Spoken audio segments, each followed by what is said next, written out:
আজকে জুমার আলোচনার খুতবা হচ্ছে ইলম ও আলেমের মর্যাদা।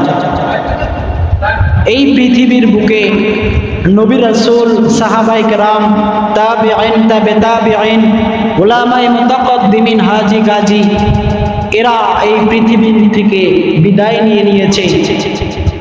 যখন নবী ছিল, রাসূল ছিল, তারা গোটা পৃথিবীটাকে শাসন করেছে। এরপরে আবার যখন সাহাবায়ে কেরাম আসলো, রসুলের হুকুম অনুযায়ী, রসুলের কথা অনুযায়ী সাহাবায়ে কেরামরা এই পৃথিবীকে শাসন করেছে। এরপরে চলে আসলো তাবিঈন, তাবে তাবিঈন, এরাও এই পৃথিবীকে ত্যাগ করে চলে গেছেন।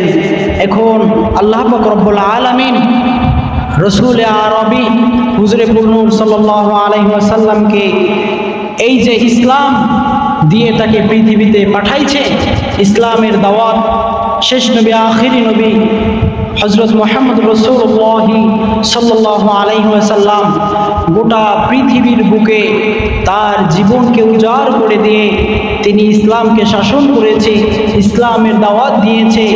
যার কারণে হযরত মুহাম্মদ রাসূলুল্লাহ সাল্লাল্লাহু আলাইহি ওয়াসাল্লাম অনেক অত্যাচার, জুলুম, নির্যাতনের তার বুকে অনেক অত্যাচার এসে পৌঁছেছে।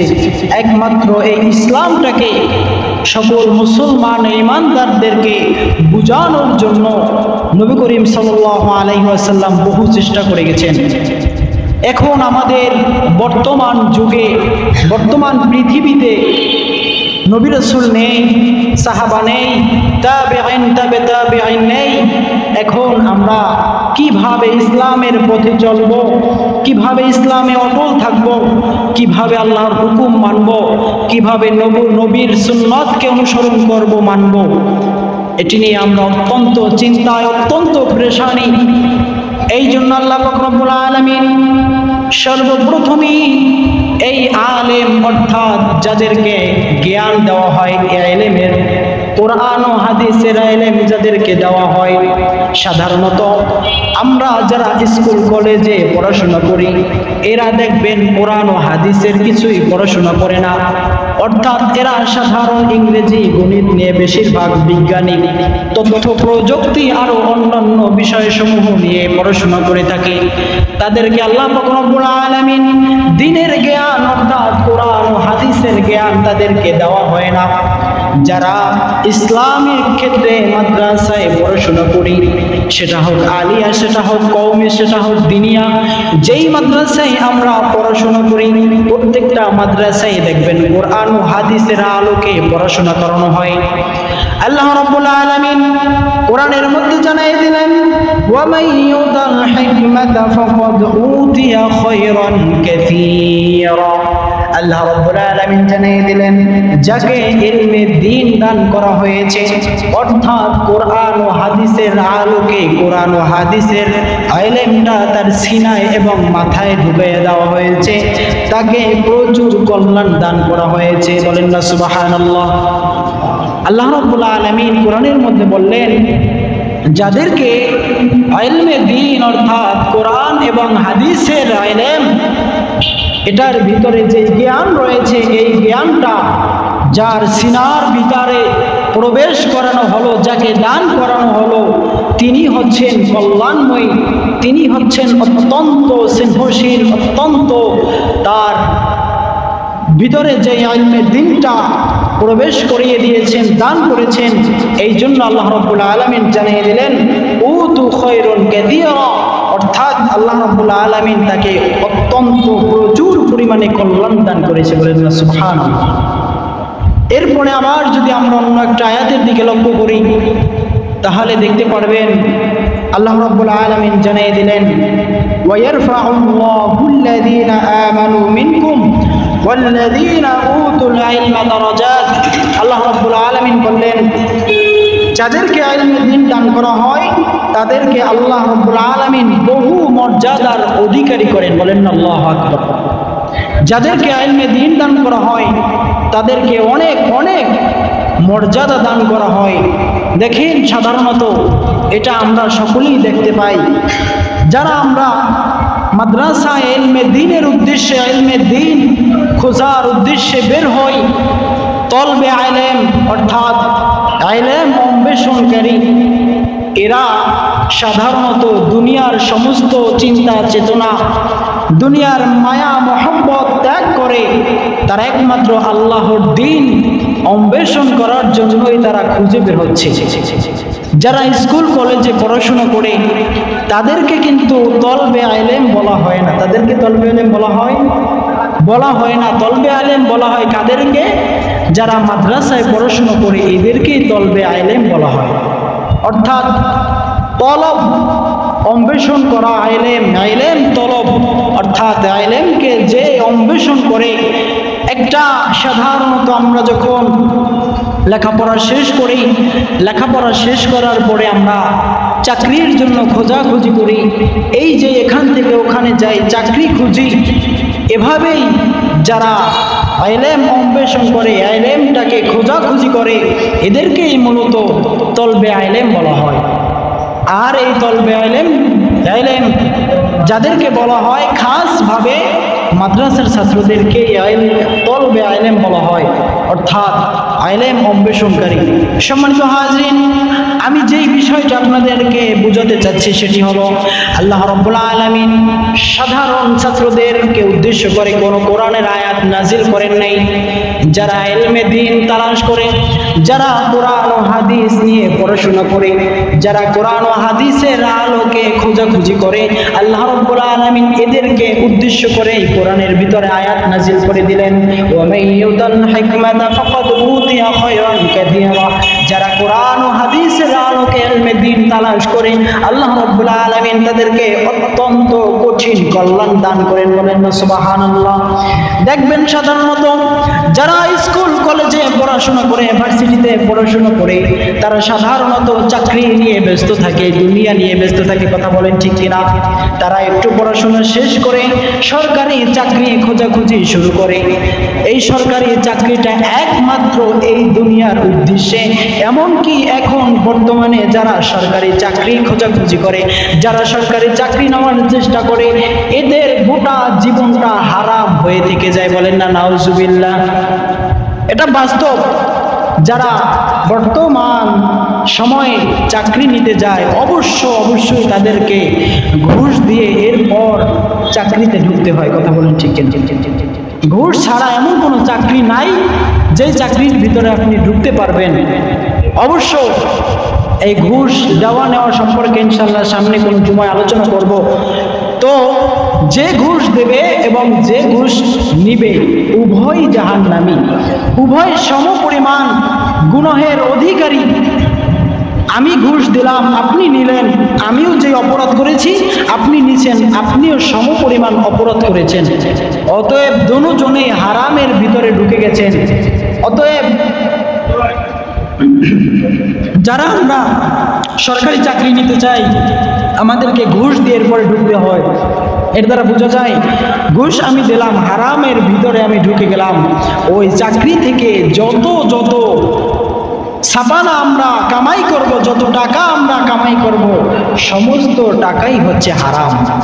দেখবেন এই জন্য যারা চাকরি বাদা করে সরকারি, অনেকের কষ্ট লাগবে, হুজুরে আমাকে উদ্দেশ্য করে হয় বলতেছে, আমি কাউকে উদ্দেশ্য করে বলতেছি না, একমাত্র আমি আপনাদের ছেলে সন্তান, ছোট এই যে কচিকাচা সন্তানরা রয়েছে, এদেরকে আপনি কিভাবে ইসলামের পথে রাখবেন এটাকেই আমি আপনাদেরকে বুঝাতে চাচ্ছি। দেখেন, আপনি যাচাই বাছাই করবেন, যারা এভাবে চাকরি করতেছে 20-30 হাজার, 50 হাজার, 80 হাজার টাকা মাসে ইনকাম করতেছে, তারপরেও দেখবেন তাদের সংসারে কোনো শান্তি নাই। এর কারণ হচ্ছে তারা হারাম উপার্জন করে। যে ব্যক্তি হারাম উপার্জন করবে, চাই সে মাসে 1 লাখ টাকা ইনকাম করুক, কোনোদিনও কশ্চিনকালেও তার সংসারের ভিতরে কোনো প্রকার সুখ শান্তি তিনি খুঁজে পাবেন না। আবার আপনি অন্যদিকে তালাশ করেন, আমরা যারা সাধারণ এলেমের অধিকারী রয়েছি, যারা কোরআন হাদিসের জ্ঞান আমাদের সিনায় রয়েছে, এরা দেখবেন 10,000, 15,000, 20,000 টাকা ইনকাম করে, কিন্তু ওই যেই ব্যক্তি 30, 40, 50,000 টাকা ইনকাম করে, তার যে আমরা 10,000 টাকা কামাই করে তাদের যে সুখে সংসার স্থাপন করতেছি, বলেন না সুবহানাল্লাহ। এই যে আল্লাহ রাব্বুল আলামিন যেটা উদ্দেশ্য করে বলেছেন, এটাই হচ্ছে এর কারণ। আপনি খুঁজে দেখবেন, আমি যে কথাটি বললাম এটা একদম স্পষ্ট কথা। এই জন্যই আল্লাহ রাব্বুল আলামিন কোরআনের মধ্যে জানিয়ে দিলেন, ওয়ায়ারফাউল্লাহু আল্লাযীনা আমানু মিনকুম ওয়াল্লাযীনা উতুল ইলমা দারাজাত। যাদেরকে ইলম অর্থাৎ দ্বীনের জ্ঞান দান করা হয়েছে, এদেরকে অত্যন্ত গুরুত্বপূর্ণ কল্যাণ দান করা হয়েছে, এদেরকে মর্যাদা দান করা হয়েছে, এদেরকে সম্মান দান করা হয়েছে। আল্লাহ রাব্বুল আলামিন নিজেই আমাদের পক্ষে ঘোষণা দিয়েছেন, বলেন না আল্লাহু আকবার। এই জন্য আজকে বর্তমান এমন একটা পরিস্থিতি, এমন একটা যুগে এসে উপনীত হয়েছে, যেই যুগটা সেই পূর্বের যুগে আয়ামে জাহিলিয়াতের রূপ যেভাবে যুগ ছিল, বর্তমান যে যুগটি এটাও হচ্ছে সেই আয়ামে জাহিলিয়াতের যুগ। সম্মানিত হাজরিন, এই জন্য ইসলাম আস্তে আস্তে করে আমাদের থেকে বিদায় নিয়ে নিচ্ছে। দেখেন এই পৃথিবী কখন ধ্বংস হয়ে যাবে, নবী করিম সাল্লাল্লাহু আলাইহি ওয়াসাল্লাম জানিয়ে দিলেন, পৃথিবী ততদিন পর্যন্ত ধ্বংস হবে না যতদিন পর্যন্ত এই কোরআন পড়ার একজন লোক থাকবে, বলেন না সুবহানাল্লাহ। যতদিন পর্যন্ত কোরআন পড়বার জন্য একজন লোক থাকবে, ততদিন পর্যন্ত কিয়ামত সংঘটিত হবে না। দেখেন আস্তে আস্তে করে কিন্তু এই কোরআনের দাওয়াত, দ্বীনের খেদমত বিদায় নিয়ে নিচ্ছে।